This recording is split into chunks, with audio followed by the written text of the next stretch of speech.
धन्यवाद सभापति जी।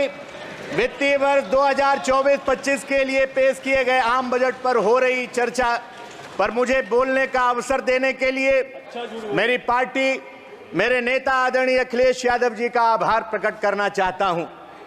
महोदय, मुझसे पहले मेरी पार्टी के अन्य सदस्यों द्वारा अपने संबोधन में बजट के संबंध में उठाई गई आपत्तियों से मैं खुद को संबद्ध करता हूं।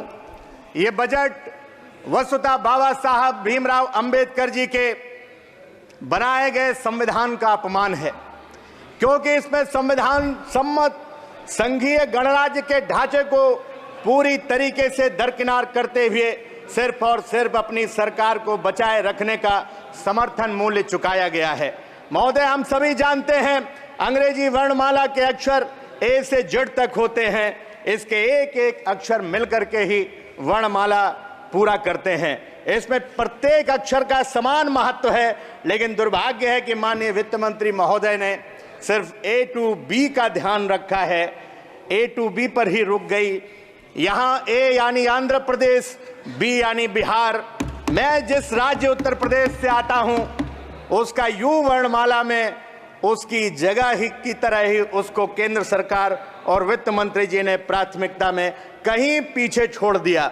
मैं उत्तर प्रदेश की जो डबल इंजन की सरकार की बड़ी बड़ी बातें बीजेपी के उत्तर प्रदेश के लोग करते थे, मैं पूछना चाहता हूं कि आबादी के लिहाज से सबसे बड़े राज्य को क्या वित्तीय विशेष पैकेज मिलना चाहिए या नहीं मिलना चाहिए?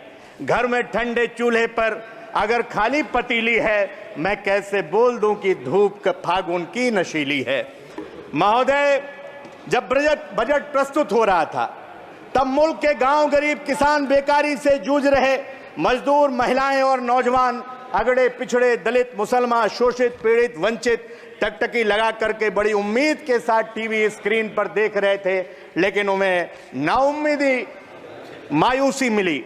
आजादी के 77 सालों के बाद इतने बजट लाने के बाद भी आखिर हम कौन सा भारत बनाना चाहते हैं जहां आज भी आम आदमी को शिक्षा, स्वास्थ्य, पेयजल जैसी मूलभूत सुविधाओं के लिए जूझना पड़ता है? जब उद्योगपतियों का आप लगभग 20 लाख करोड़ कर्जा माफ कर सकते हैं, तो फिर देश के किसानों का और बेरोजगार नौजवानों का शिक्षा ऋण क्यों नहीं माफ होना चाहिए?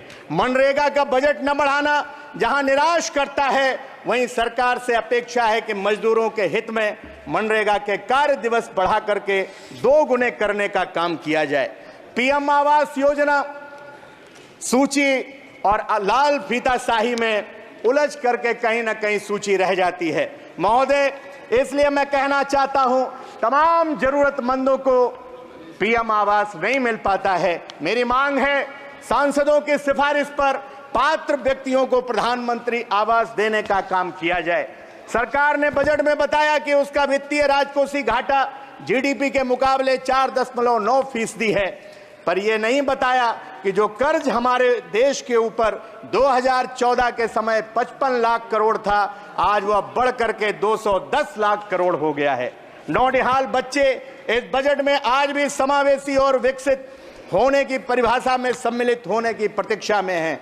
दिव्यांग विद्यार्थियों का भी बजट कम कर दिया गया है। अंत में मान्यवर, मैं आखिरी बात कह करके अपनी बात को समाप्त करता हूं। हमारे जिले से हमारी लोकसभा क्षेत्र धौरारा से लेकर के और पूरे उत्तर प्रदेश के अंदर जो आवारा जानवर हैं, उन्होंने तबाही मचा रखी है।